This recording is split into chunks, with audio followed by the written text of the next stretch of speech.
DJ Sameer.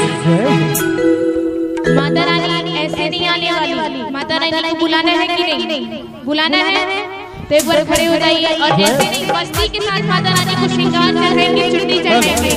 एक बार सभी लोग खड़े हो जाइए और झूमते हुए ऐसे नहीं हीरे मोती से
भैया वर्षा का ये कहना थोड़ी ना कि सिर्फ खड़े हो जाइए। डीजे समीर क्यों ऐसा बोलिए क्या?